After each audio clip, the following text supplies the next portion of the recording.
Assalamualaikum warahmatullahi wabarakatuh. Nama saya Dewi Herianto, kelas A61 dari Prodi Manajemen. Baiklah, di sini saya akan menjelaskan materi saya, yaitu PPh atas jasa konstruksi. Usaha jasa konstruksi merupakan objek pajak yang dikenakan pajak penghasilan atau disebut juga PPh pasal 4 ayat 2 yang bersifat final. Dalam kegiatan jasa konstruksi, kontraktor ataupun pengusaha jasa konstruksi itu menjadi subjek pajak.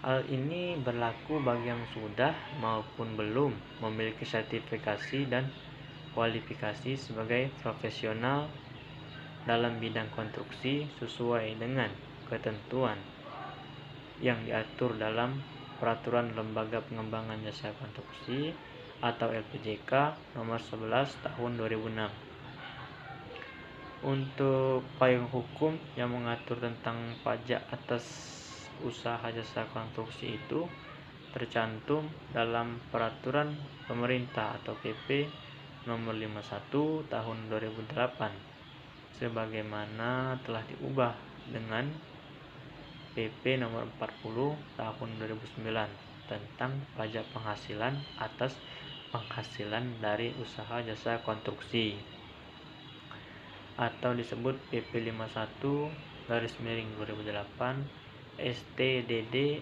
PP nomor 40 tahun 2009. Baiklah, sebelum membahas lebih dalam tentang bagaimana perpajakan yang terjadi dalam usaha jasa konstruksi, akan saya jelaskan terlebih dahulu beberapa pengertian yang berkaitan dengan jasa konstruksi sebagai berikut. Jasa konstruksi adalah layanan jasa konsultasi perencanaan pekerjaan konstruksi, layanan jasa pelaksanaan pekerjaan konstruksi, dan layanan jasa konsultasi pengawasan konstruksi.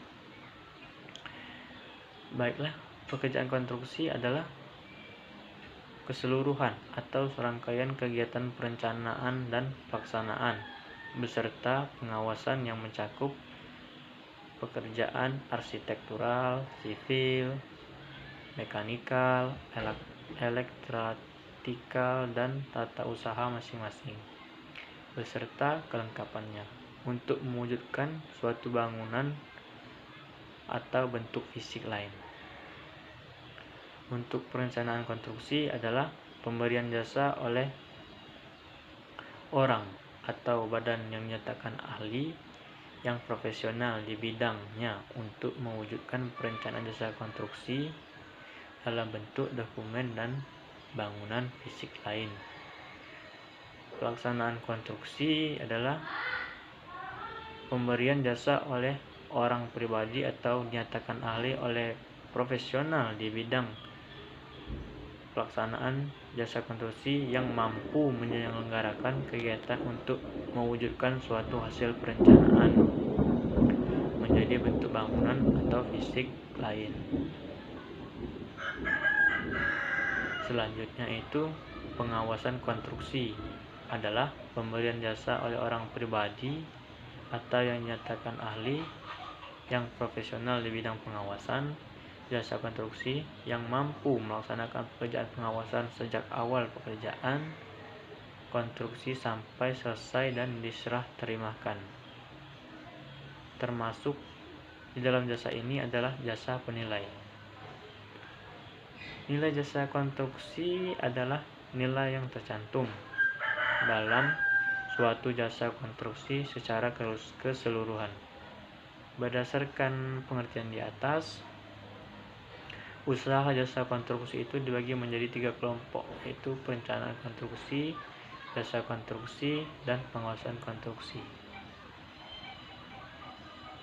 Dalam pasal 3 Peraturan Pemerintah nomor 51 tahun 2008 STTD Peraturan Pemerintah nomor 40 tahun 2009, besar tarif pajak usaha jasa konstruksi dibedakan menjadi bagian usaha jasa konstruksi yang memiliki klasifikasi usaha yang tidak memiliki usaha. Bentuk usaha, klasifikasi usaha, tarif, yaitu pelaksanaan kecil 2%, dari penerimaan pembayaran tidak termasuk PPN, menengah dan besar 4%, dari penerimaan pembayaran tidak termasuk PPN, dan menengah besar 4%, dari penerimaan pembayaran tidak termasuk PPN.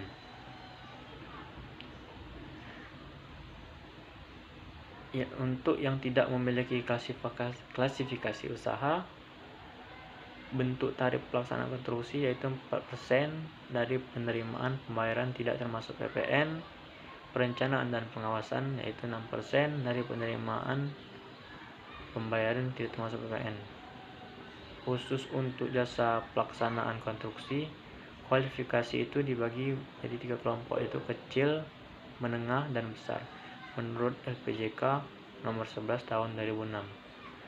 Pengelompokan itu didasarkan pada apa yang disebut grade, yaitu tingkat kemampuan atau kompetensi dari si kontraktor, seperti tampak pada tabel berikut. Klasifikasi grade kompetensi peruntukan kecil K3 Rp 0 rupiah sampai 100 juta, pengusaha, perorangan, dan badan usaha. Kecil K2 yaitu dari 100 juta sampai 300 juta, pengusaha, perorangan, dan badan usaha kecil. Untuk pengusaha, perorangan, dan badan usaha kecil atau K1 Rp 300 juta rupiah sampai 600 juta rupiah. Pengusaha, perorangan, dan badan usaha kecil yaitu 600 juta sampai 1 miliar. Pengusaha, perorangan, dan badan usaha menengah dimulai dari 1 miliar sampai dengan 10 miliar. Dan besar B2 dari mulai 1 miliar sampai 25 miliar badan usaha. Dan besar yaitu B1 tidak dibatasi badan usaha, pemotongan, dan pelaporan. Adapun tata cara pemotongan pelaporan dan penatausahaan pajak penghasilan atas penghasilan dari usaha jasa konstruksi diatur dalam Peraturan Menteri Keuangan atau PMK nomor 187/PMK.03/2008 sebagaimana telah diubah menjadi PMK nomor 153/PMK.03/2009. Sekali lagi, mengenai tanggung jawab tentang rentang dalam PPN, pajak penghasilan dipotong oleh pengguna jasa pada saat pembayaran. Dalam hal penggunaan jasa merupakan pemotongan pajak.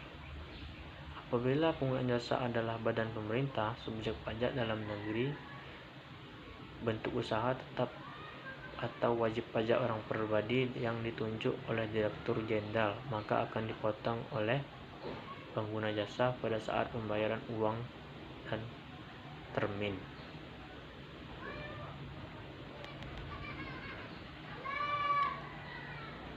Dan sementara itu, apabila penggunaan jasa bukan merupakan pemotongan PPh, maka kontraktor selaku pemberi jasa dan penerima penghasilan wajib menyetorkan sendiri PPh yang final yang terutang tersebut.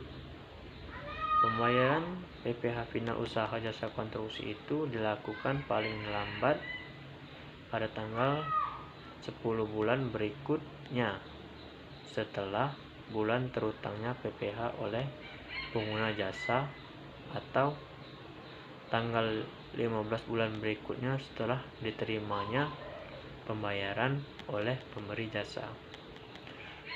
Oke, baiklah, sekian materi dari saya. Baiklah, terima kasih.